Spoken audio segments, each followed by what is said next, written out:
This is the new Subaru Forester. It just got a facelift and a couple of new features, and it still sells at the same price as before. But with all the new competition this 2023, is this still worth your money? Let's find out.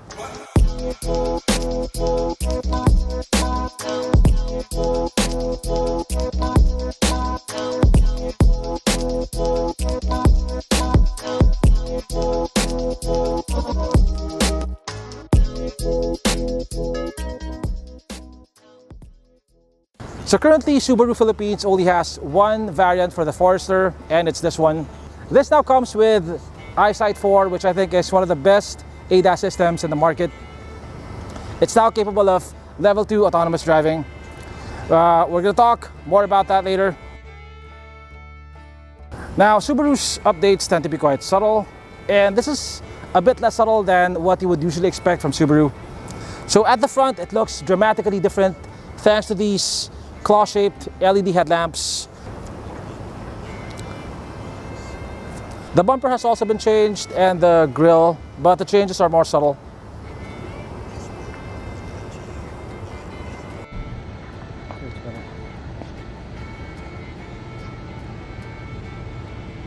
When I said the changes were drastic, I meant just at the front.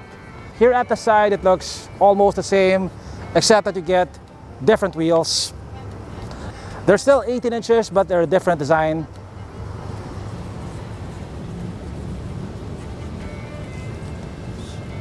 They're wrapped in 225 50 series Bridgestone dual highway terrain tires.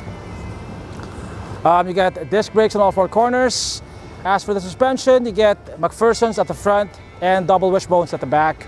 Now it still gets these plastic claddings for that rugged and off-roady look. It still gets a functional roof rail. It's now painted in silver. I believe on the previous Forester that was painted in black. And you get a smart locking system, so you can lock or unlock the vehicle without having to get the key out of your pocket. So to lock it, just put your finger here. And to unlock it, just put your hand here. The Forester has a roundish profile broken up by these sharp lines on the side. You have this line over here and also these lines at the bottom. Here at the back, it also looks mostly the same. It still gets these claw-shaped tail lamps. Now the turn signals and the reverse lights are still halogens. And of course, it gets a power liftgate. Space here at the back is quite generous. You also have a bit of storage underneath the false flooring. You have a removable tonneau cover. Now if you need more space, you can fold the second row seats, and you can do it from here at the back.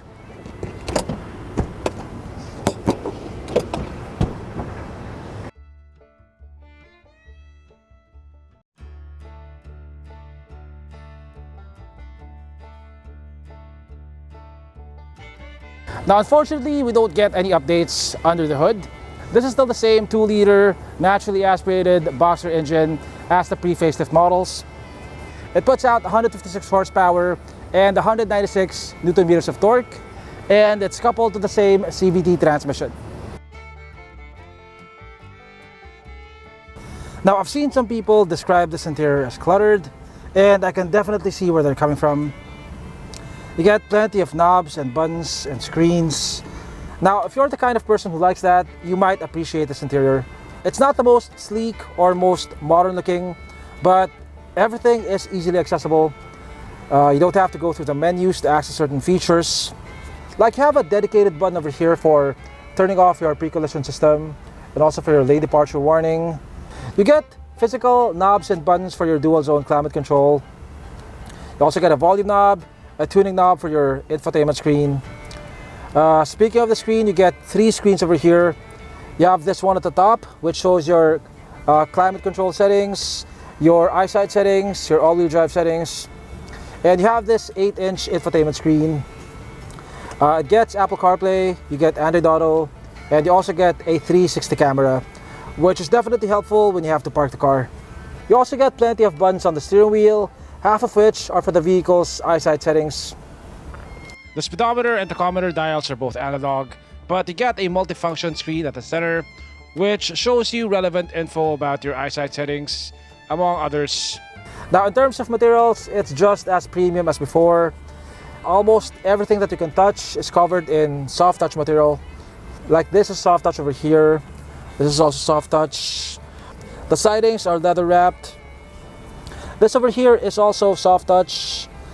You get leather wrapped seats, and both front seats are power adjustable. You also get a leather wrapped steering wheel.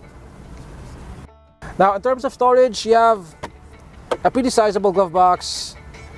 You have some storage underneath the armrest, enough to fit my camera. You also get one 12-volt outlet over there. There's also another 12-volt outlet near the shifter, but there is only one USB-A port at the front. The cup holders are of a decent size, and you also get these spring-loaded tabs so your cup doesn't jiggle around. The Forester has dual X mode, and you toggle between modes using this dial. It has no dirt, and it also has deep snow and mud, which allows for a bit more wheel spin in case you're stuck in very deep snow or mud. So here at the back, space is quite generous. I have plenty of legroom. Headroom is also pretty good. You get a panoramic sunroof here, although unlike on the Peugeot 3008, it doesn't extend all the way to the top of your head. It only goes up to here. You get two aircon vents and two USB ports. Now you get more USB ports here at the back than at the front. You also get this foldable armrest, which is nicely padded in leather. And you also get two cup holders over here. Okay, so as you can see right now, my hands are not doing anything and my feet are not doing anything. The car is practically driving itself. Eyesight 4 is one of the best ADAS packages that you can buy in the Philippine market. This is autonomous driving level 2. It doesn't require as much intervention as other cars in its class, especially when it comes to steering. Now, unlike other lane keep assist systems which just monitor the lines on the road, this monitors the lines on the road and it also tracks the car in front of me. So even if the lines are faded or even if they don't exist, the car can still steer itself properly. And you can see on the screen if it sees the lines or if it's tracking the car. Right now it's doing both.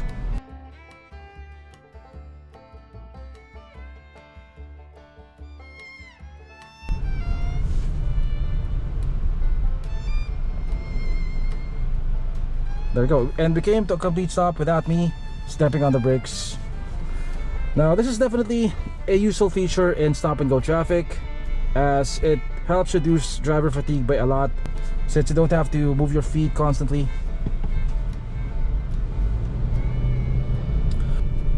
Anyway, this is not full autopilot. You still have to be mindful of the road. You still have to have your focus on the road while you're driving. It's not 100% reliable, but it's reliable enough that you can just relax like this while you're driving.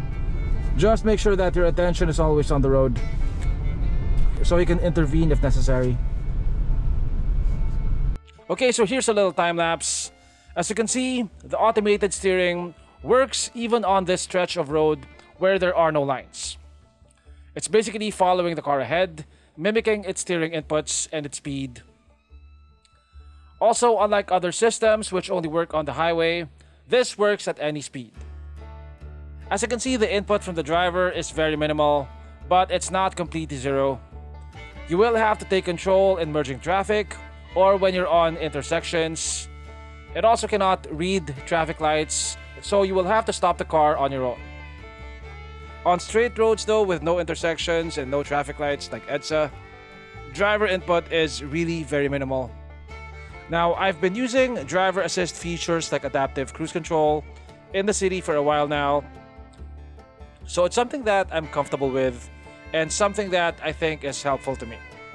But I can understand that using it in the city can be intimidating for first-time users. On the highway though, it is far less intimidating.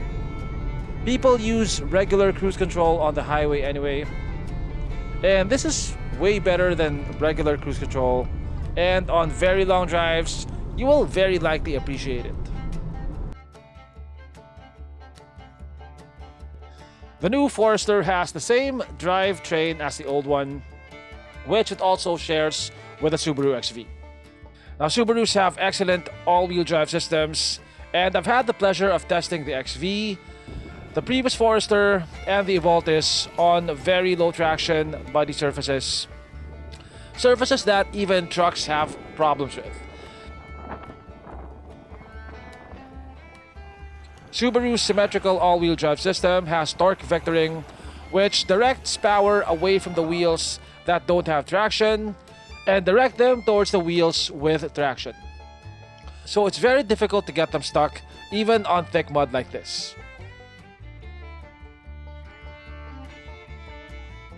The Subaru Forester's 2-liter naturally aspirated engine is okay for normal driving. For spirited driving, it's not quite as engaging as the XV or its competitors like the CX-5 and even the Peugeot 3008. It has less torque than its competitors, plus its CVT transmission doesn't give you that sense of urgency that you get from the automatic transmissions of its competitors. If I step on the gas right now, there's that rubber band effect that CVTs are known for. So if I step on the gas, you hear a lot of noise, but there's no proportional increase in speed, and it never pushes you back into your seat the way a proper downshift would. The suspension is tuned more for comfort than for handling. There's quite a bit of body roll, but it absorbs road imperfections quite well. If you value driving enjoyment more than interior space, I think the Subaru XV is the way to go. Fuel consumption was not as bad as I expected. I got about 9.8 kpl in the city with moderate traffic and about 17.5 kpl on the highway. The Subaru Forester IS sells for 2,168,000 pesos. So it's not exactly the same price as the pre-facelift IS. Subaru increased the price just recently, but it's still the same price as the pre-facelift Subaru Forester GT, which was the top of the line variant. Now at that price, it competes with the Mazda CX-5 non-turbo and also the Peugeot 3008. Now I don't think it's a bad looking car, but I don't think it's at the same level as those other cars in terms of interior quality and exterior design. But what it offers is the best ADAS system in its class, and also Subaru's symmetrical all-wheel drive system. And if those things matter to you, then yes, this is worth your money.